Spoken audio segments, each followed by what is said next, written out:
No. Hi, welcome to Professor Kev Show. See, I got my buddy Hey, Michael with us from Bridge Dynamics. Good morning, Michael. Welcome to the show, bud. thank you for having me. So, Michael, before we jump in and talk about Bridge Dynamics, tell us a little bit about yourself. What should we know about you personally? So I've always been hands-on all my life. I love fixing things. I love taking them apart, figuring out how things work. This is the type of person I am. Right now, I'm currently a student at UMass Lowell. I do management information systems and marketing. And for work, I'm a maintenance technician. I've been a maintenance technician for over 3 years. I fix bowling machines, arcade machines, the facility overall. And yeah, honestly, I think that's pretty much it for me. I wasn't surprised when you said you fix things at work. Like it sounds like the perfect job for you, all kidding aside and stuff. So, let's talk a little bit about Bridge Dynamics. Tell me, why'd you start this? What need, what opportunity did you see? So Bridge Dynamics is going to be like our overall company, but the product we're building, it's called Bridge Operations. So basically what Bridge Operations is, it's a maintenance management system. So that kind of goes in turn with maintenance technician. But basically the platform where most tools are basically just task trackers or work order, like you log work orders. What Bridge Operations tries to do is to add nuance to those issues into those orders themselves. So instead of you coming into work and seeing a list of issues or a list of things that you need to get done, what Bridge Operations does is it gives you an operational score, which tells you exactly which area of your business needs the most attention. So as a maintenance technician, I work at one of the largest family entertainment centers in New England. So I would come into work and I'll see, oh, the kitchen's at 44%.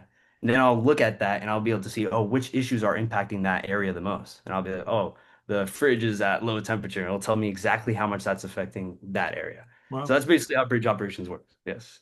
seemed like this would be pretty easy to build, all kidding aside, chuckle, chuckle.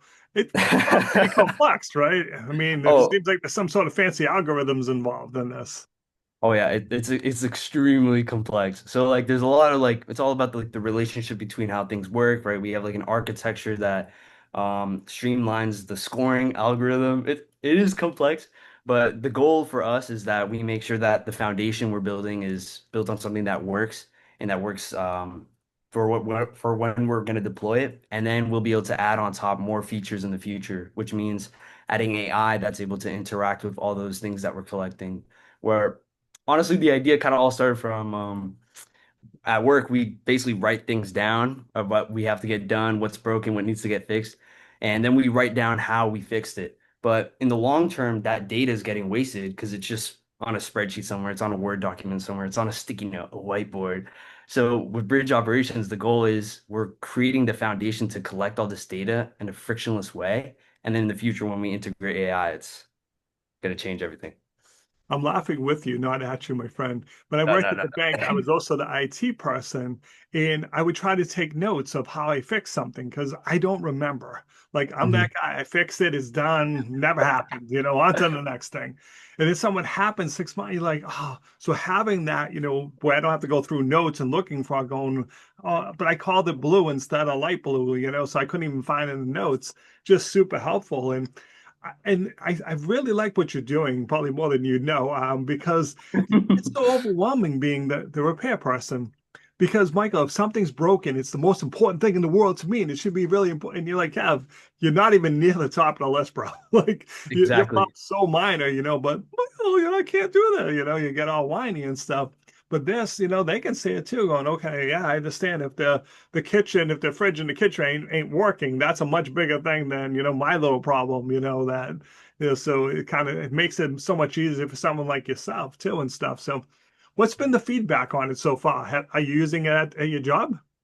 So initially, I tested the first prototype we made a couple months ago, and I did get positive feedback. I used it between me and a couple of my other coworkers, and it definitely helped us understand. So before, when we came into work, it was more of, oh, what's broken? Oh, that got fixed already? Oh, okay. How did it get fixed? So we'll spend like a lot of time trying to figure all these things out. Whereas if I had a platform where I'm able to see the visibility of all these things, I'll be instantly able to know, oh, this is how it got fixed. This is what got fixed. This is what's broken today. So, but what they told me was like it actually gave them the actual visibility they need to get the job done. I So feel from 100% with there, it what was you're a, saying. Plus, I like the knowledge share too, because maybe Mhm. you fixed it. I wasn't even involved in it. Like, oh, Michael's not here today. I know that broke like 3 months ago. I don't know how he fixed it, but I don't have a lot of time to guess at how he fixed Mhm. it. So then I'm texting you, bro, are you around? Like, do you want to tell me what you did? I I like that piece of real lot too, the knowledge Yes. there. So like that part is extremely important because what I noticed is, or well, first off, I want to start off with statistics. So over 40% of facility maintenance teams are understaffed right now. So there's no way you can hire more people to get things done. And if those people that you have hired leave your organization, then that knowledge leaves with it. Because I may be the expert in one area of the business, and Yep, then who's going to be the next? It took me years to understand this. I can't just like write down everything or train yep, someone. So the idea of the system is exactly for you. You were like an IT technician or something, and let's say something broke down. You'd be able to look at the log of issues, or let's say for the future, the AI will be able to look at the issue report you made, and it'll be like, oh, this is very similar to what Kev did 2 years ago. So this is how he fixed it. So over time, the more information you put into the system, the smarter it gets. So you're going to be able to have those types of repair solutions. It's going to be able to tell you when things break down in the future, um, give you a timeline on how things are working, etc. It's endless. So really is. But it also appeals to someone like me. I'm not handy in really any shape, but if I can see like how we saw the last time and what the notes are, well, I could follow notes. I may not know what I'm doing, but if my here's the step by step, hey, look, it's fixed. I don't have to bother Michael. I don't have to go in the queue.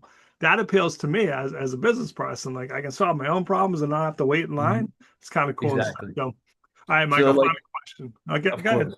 Yeah, you go Oh, first. like for that, what was I gonna say? Like the goal is that as well. So, Yeah. So like I said, like teams are understaffed. So yeah, when they do hire someone, yeah, they don't have the time to be intimate with this person and, oh, this is how this fix, this is how this works. Like where I yeah. work now, like we have to spend maybe a month or two for them to grasp the basics. Like you don't, I can't teach you how to fix everything until Right. it actually breaks. Yeah, So yeah, the it goal of does. the system is to give those new people the autonomy to be like, oh, this arcade machine isn't working. Oh, I don't really know what to do. Let me fill out the issue report. Oh, the AI is actually suggesting me to try this. Do I feel comfortable trying it? Yeah, let me try it. It's the Yeah, steps let me are right try. here. Yeah. And then No, they can write that down. Yeah. again, I was laughing with you, not at you. No, But no, no, no. Yes. Michael, I've had to make those calls to former employees. Bro, how's the new job working out? You got a minute? This problem came up again, and I know you fixed it last time. How you feeling about helping an old friend? And depending on why they left, Michael, that sometimes was a really awkward call. Like, Kev, I left, and I don't really want to help you, bro. Like, all right, so you're buying me lunch, right? Yes, Michael, more Mhm. than happy to buy you lunch. You can solve this problem for me and stuff. But Exactly. again, that knowledge is powerful. All right, last question. Crystal ball time, 3 to 5 years out. Where are we hoping to take this idea? Honestly, I mean, we're already on our way to start this to become a real business. Obviously, Yeah, that's the end goal. It's what I wanted to do all my life. And I'd say 3 to 5 years from now, like we'll have the business running, we'll have a good amount of customers, and just the goal is to keep refining, iterating, finding what works. But our end goal is to definitely expand into other products. Maintenance is just the foundation because yeah, we believe that it's like a car. The car works when you buy it brand new. And if you're not keeping on track of the maintenance, then things are just going to break down and your costs are going to skyrocket. And if you think about that in a business sense, your business may be working in the first 2 years, but if you were never on top of what's making it work, let's say you have a fleet of cars or you yeah. have registers or whatever, um, I think there's definitely real opportunity for us to use the data that we'll be collecting through that and applying it in other ways to help businesses. That's a great So, analogy. Like you said, the preventive maintenance, not waiting for something to break. Well, we know we have to do this every 6 months, but we're short staffed. We don't have time to get to that. And you're like, all right, look, that paying up, hey, we got to go and change the filter on this. It's going to save it from breaking. That's going to be super helpful too. So, all right, Michael, what's the best way for people to reach out? They want to learn more about the idea. oh, 100% my LinkedIn. Easily my LinkedIn. LinkedIn, it'll bridge you into wherever you need to go to find whatever else you want to learn about us. That was a nice bridge there. No bridge in. That was good. I like that. I've All been right. working on Yeah, I can tell. it. All right, Michael, thanks for taking the time to come on the show. And as always, thanks for being my friend. Thank you.